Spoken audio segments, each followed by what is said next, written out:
ಪ್ರಧಾನಿ ನರೇಂದ್ರ ಮೋದಿ ಮಹತ್ವದ ಹೇಳಿಕೆಯನ್ನು ಕೊಟ್ಟಿದ್ದಾರೆ. ಕೆಲವೇ ವಾರಗಳಲ್ಲಿ ಲಸಿಕೆ ಲಭ್ಯ ದೇಶದಲ್ಲಿ.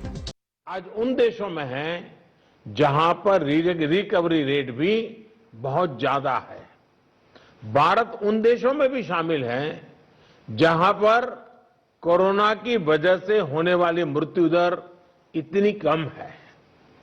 भारत ने जिस तरह कोरोना के खिलाफ लड़ाई को लड़ा है वो प्रत्येक देशवासी की अदम्य इच्छा शक्ति को दिखाता है। विकसित देशों, अच्छे मेडिकल इंफ्रास्ट्रक्चर वाले देशों की तुलना में भी भारत ने इस लड़ाई को कहीं बेहतर तरीके से लड़ा है और अपने ज्यादा से ज्यादा नागरिकों की जान बचाई है।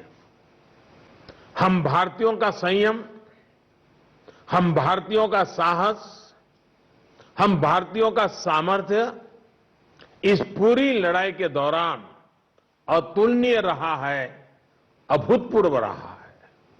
हमने सिर्फ अपने ही नागरिकों की चिंता नहीं की, बल्कि हमारे देशों के नागरिकों को भी बचाने का हर प्रयास, अन्य देशों के साथ का मदद करने का भी काम, हर संभव प्रयास किया गया।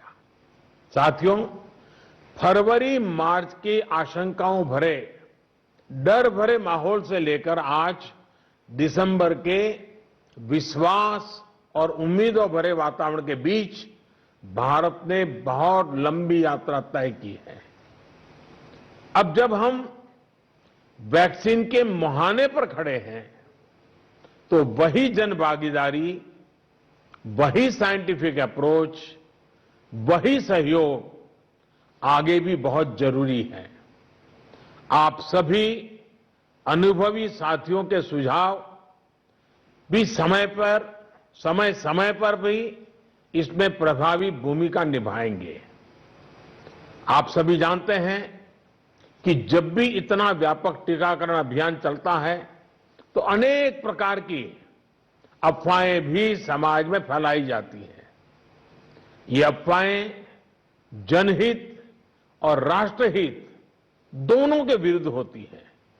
इसलिए हम सभी दलों का ये दायित्व है कि देश के नागरिकों को ज्यादा से ज्यादा जागरूक करें, उन्हें किसी भी अफवाह में बचाएं। इसके साथ ही हम जानते हैं दुनिया में जिस प्रकार से कर्व बदल रहा है और चित्र कहां से कहां जाएगा कोई कह नहीं सकता है। और ऐसे में हमारे जो प्रूवन रास्ते हैं, प्रूवन हथियार है, उसको हमने कभी भी छोड़ना नहीं है। और इसलिए 2 गज की दूरी और मास्क के प्रति भी हम लोगों को लगातार सतर्क करते रहना है। देश ने अब तक जो प्राप्त किया है, किसी भी तरह की लापरवाही उसे नुकसान पहुंचा सकती है। मैं सभी राजनीतिक दलों के महानुभावों से आग्रह करूंगा, हर एक को आज बोलने का अवसर नहीं मिला है, लेकिन मेरी प्रार्थना है कि आप लिखित भेजिए। आपके सुझाव बहुत काम आएंगे, आपके सुझावों को गंभीरता से लिया जाएगा और योजना में वो भी बहुत पूरक होंगे। इन सभी आग्रह के साथ मैं आज आप सभी का बहुत बहुत आभार व्यक्त करता हूं। आपने समय निकाला, बहुत बहुत धन्यवाद। ಕೆಲವೇ ವಾರಗಳಲ್ಲಿ ದೇಶದಲ್ಲಿ ಲಸಿಕೆ ಜನಸಾಮಾನ್ಯರಿಗೆ ಸಿಗಲಿದೆ. ಇನ್ನೇನು ಕೆಲವೇ ದಿನಗಳಲ್ಲಿ ಲಸಿಕೆ ಉತ್ಪಾದನೆಗೆ ಅನುಮತಿಯನ್ನ ಕೂಡ ಕೊಡ್ತಾ ಇದ್ದೀವಿ. ಕೆಲವೇ ವಾರಗಳಲ್ಲಿ ಲಸಿಕೆಯನ್ನು ಹಂಚಿಕೆ ಮಾಡೋದಕ್ಕೆ ಕೂಡ ಶುರು ಮಾಡ್ತೀವಿ ಅಂತ ಪ್ರಧಾನಿ ನರೇಂದ್ರ ಮೋದಿ ಅವರು ಹೇಳಿದ್ದಾರೆ. ಹಿರಿಯ ನಾಗರಿಕರು, ಹೆಲ್ತ್ ವಾರಿಯರ್ಸ್, ಇವರುಗಳಿಗೆ ಮೊದಲ ಆದ್ಯತೆಯಾಗಿ ನಾವು ಲಸಿಕೆಯನ್ನ ಕೊಡ್ತೀವಿ. ಇದು ಅಧಿಕೃತವಾಗಿ ಪ್ರಧಾನಿ ನರೇಂದ್ರ ಮೋದಿ ಅವರು ಇವತ್ತಿನ ಸರ್ವಪಕ್ಷಗಳ ಸಭೆಯಲ್ಲಿ ಘೋಷಣೆ ಮಾಡಿದ್ದಾರೆ. ಸರ್ವಪಕ್ಷಗಳ ಸಭೆಯಲ್ಲಿ ಪ್ರಧಾನಿ ಮೋದಿ ಅವರು ಕೊಟ್ಟಿರತಕ್ಕಂಥ ಮಾಹಿತಿ, ಎಲ್ಲರಿಗೂ ಕೂಡ ಲಸಿಕೆ ಉತ್ಪಾದಕ ಕಂಪನಿಗಳ ಜೊತೆ ಮೋದಿ ಅವರು ಮಾತುಕತೆಯನ್ನ ನಡೆಸಿದ್ದಾರೆ. संभावित वैक्सीन है जो ट्रायल के अलग अलग चरण में और जिनकी मैन्युफैक्चरिंग भारत में ही होनी है। जैसा यहां चर्चा में भी बात आई, भारत की अपनी 3 अलग अलग वैक्सीन का ट्रायल अलग अलग चरणों में है। एक्सपर्ट्स ये मानकर चल रहे हैं कि अब कोरोना की वैक्सीन के लिए बहुत ज्यादा इंतजार नहीं करना पड़ेगा। माना जा रहा है कि अगले कुछ हफ्तों में कोरोना की वैक्सीन तैयार हो जाएगी।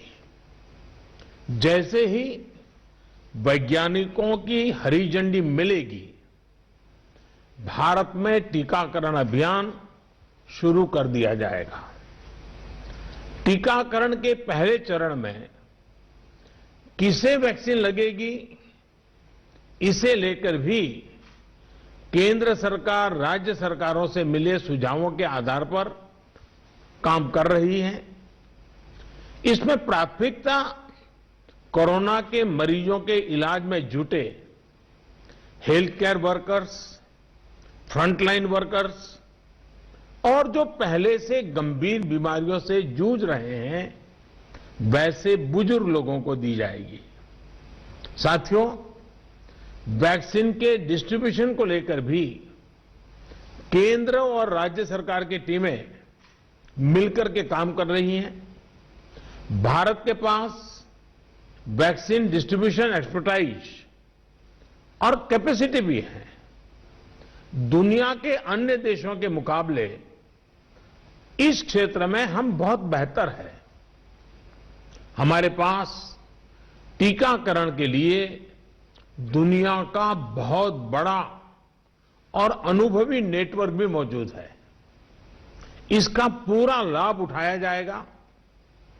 जो कुछ अतिरिक्त कोल्ड चेन इक्विपमेंट, अन्य लॉजिस्टिक की जरूरत पड़ेगी, राज्य सरकारों की मदद से उसका भी आकलन हो रहा है।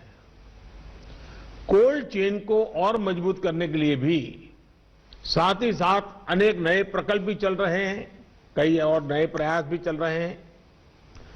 भारत ने एक विशेष सॉफ्टवेयर भी बनाया है, कोविन, जिसमें कोरोना वैक्सीन के लाभार्थी वैक्सीन के उपलब्ध स्टॉक और स्टोरेज से जुड़ी रियल टाइम इंफॉर्मेशन रहेगी। भारत में कोरोना वैक्सीन की रिसर्च से जुड़े दायित्व के लिए विशेष टास्क फोर्स का गठन किया गया था।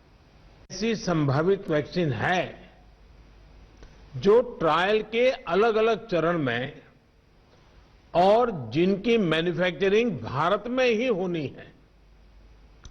जैसा यहां चर्चा में भी बात आई, भारत की अपनी 3 अलग अलग वैक्सीन का ट्रायल अलग अलग चरणों में है। एक्सपर्ट्स ये मानकर चल रहे हैं कि अब कोरोना की वैक्सीन के लिए बहुत ज्यादा इंतजार नहीं करना पड़ेगा। माना जा रहा है कि अगले कुछ हफ्तों में ಕೊರೋನಾ ಲಸಿಕೆಗಾಗಿ ತುಂಬಾ ದಿನ ಕಾಯುವ ಅಗತ್ಯವಿಲ್ಲ. ಕೆಲವು ವಾರಗಳಲ್ಲಿ ನಾವು ಕೊರೋನಾ ಲಸಿಕೆಯನ್ನ ದೇಶವಾಸಿಗಳಿಗೆ ಹಂಚಿಕೆ ಮಾಡೋದಕ್ಕೆ ಶುರು ಮಾಡ್ತೀವಿ. ಅದು ಕೂಡ ಭಾರತದಲ್ಲೇ ಉತ್ಪಾದನೆ ಆಗ್ತಕ್ಕಂಥ ಸ್ವದೇಶಿ ಅಂತಕ್ಕಂಥದ್ದು ಇದು ಮೋದಿ ಅವರು ಕೊಟ್ಟಿರತಕ್ಕಂಥ ಗುಡ್ ನ್ಯೂಸ್ ಸದ್ಯಕ್ಕೆ.